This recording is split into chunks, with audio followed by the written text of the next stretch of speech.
बिस्मिल्लाहिर्रहमानिर्रहीम। अस्सलाम वालेकुम। क्वेटा वाइस के साथ मैं नाम मंदोखेल हूँ। इस वक्त क्वेटा के सबसे नंबर 1 शारा जिना रोड पर मौजूद हूँ। मगर मेरे ख्याल में शहर के तमाम तर जो गंदगी है वो आपको नज़र आ रही है। क्वेटा शहर में अल्हम्दुलिल्लाह काम तो होते नहीं है, कचरा साफ़ होता नहीं है, सड़कें तामीर होती नहीं है, स्ट्रीट लाइट लगते नहीं है, मगर यहाँ पर सिर्फ साल 12 महीने कंस्ट्रक्शन चल रहा होता है। जो उनको करना चाहिए, जो डिस्प्ले वगैरह रखने चाहिए, वो कोई बनाता नहीं है।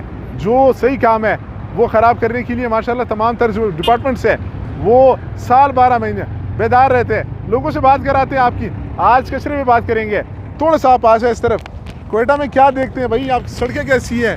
कचरा साफ़ होता नहीं होता है? नहीं सर, क्वेटा में तो यही हाल है। आप पीछे देख रहे हो, ये गंद क्वेटा में हर जगह मौजूद है। हर जगह यही रश है, यही गंद है, यही जो कंस्ट्रक्शन का काम एक दिन एक रोड को तोड़ देता है, उसमें फिर महीने लगते हैं कि ये रोड बनता ही नहीं है। और ये कचरे का अगर आप देख लीजिए, कोई कचरा तो क्वेटा में हर जगह में ऐसे पड़ा हुआ है, ऐसे पड़ा हुआ है। इससे कितने कितने बड़े बड़े बीमारियाँ फैलती हैं। 5-10 साल से मैं देख रहा हूँ क्वेटा वालों को सिर्फ कचरा ही नसीब है, इसके अलावा तो कोई काम देखा नहीं मैंने। हाँ ना, अभी गवर्नमेंट इस तरह है। जब हम फार्म 47 की बात करते हैं, उसका मतलब ये है कि अभी ये लोग जो भी करते हैं, जो भी अभी ये उसने जो नौकरी लिया हुआ है, ये जो MPA का, ये भी वो अपने पैसे पूरा करेंगे ना। MPA की नौकरी? हाँ ना, MPA का नौकरी उन लोगों ने फार्म 47 से अपने आप को बनाकर, अभी वो लोग लाखों करोड़ों रुपए से उन लोगों ने ये अपना नौकरी लिया हुआ है अभी, तो ये इसी चीज़ों से पूरा करेगा। जो बड़ा जिम्मेवारी ये तो हुकूमत की होती है, लेकिन अवाम भी थोड़ा इसमें थोड़ा अगर हिम्मत करे तो अच्छा होगा। अभी मरियाबाद इस तरफ अगर आप जाए, हज़ारा टाउन, उधर लोग खुद मतलब बहुत कोशिश करते हैं, ये कचरा वगैरह नहीं फेंकते। यहाँ पर तो आप खुद देख लो, ये इन लोगों ने ही लाया। वैसे जो उठाने वाला है वो है नहीं। मेट्रोपॉलिटन के हज़ारों मुलाजमीन है, लेकिन वो कोई काम करते ही नहीं। हर जगह वैसे ही हाल है, यही गंद है, यही। क्वेटा कब तक साफ़ हो जाएगा? कोई उम्मीद है आपको? मुझे तो नहीं लग रहा है, क्योंकि अभी इतना जदीद दौर में क्वेटा में ये जो कचरे ये दिन ब दिन ज़्यादा होते जा रहा है। अभी इसको तो अभी कम होना चाहिए था, लेकिन ये भी ज़्यादा होते जा रहा है। अभी आप उधर जाओ, ये मालीबाग नहीं, ये जो मालीबाग के साथ, हाँ, उधर अगर आप देख ले, उधर तो फिर ऐसा गंदगी अगर आप देख ला हैरान हो जाओगे।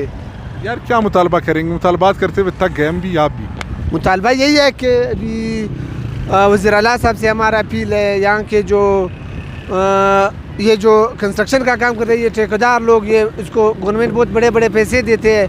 अभी इन लोगों का जिम्मेवारी बनता है कि ये इससे इतने बड़े बीमारियां फैलती है कि यहाँ पर फिर अच्छा, सही सड़क क्यों तोड़ते ही है यार? ये इनको काम यही है कि बस सड़क को तोड़ दो, इस पे पैसे निकालो, फिर कभी कुछ बना लो या ना बना लो, बस चलता है।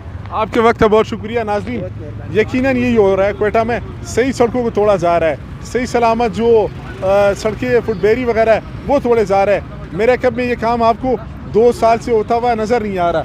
आधे किलोमीटर का सड़क है, मगर ये तामीर होने का नाम ही नहीं ले रहा। आज भी काम हो रहा है, कल भी काम हो रहा है। न दिसंबर को देखा जा रहा है, न जनवरी को देखा जा रहा है। स्लेक सीज़न तो बिल्कुल है नहीं क्वेटा में। साल 12 महीने काम हो रहा है, मगर काम दिखता नहीं है। आज बनाए तो कल तोड़ देते हैं। कचरा तो माशाल्लाह पूरा शहर भरा हुआ है। रिपोर्ट करते करते हम थक गए। जिना रोड पर ये हाल है। वज़ीर आला साहब ने सफाई मुहिम स्टार्ट कराया, मगर ये नतीजा निकला उसका। ना क्वेटा साफ़ हुआ, ना आवाम को रिलीफ मिला, ना आवाम को ये सुकून कभी मिलेगा। मेरे ख्याल में जिससे बात करें आप कहता है कचरा बहुत है। अब उठाने वाले जो सुन रहे हैं, बराए मेहरबानी कचरा उठा लिया करें, ताकि हमें मौका ना मिले रिपोर्ट करने का। अब तक के लिए क्वेटा वाइस से मनार मंदोखेल को दीजिए इजाज़त। तब तक के लिए क्वेटा वाइस देखते रहे।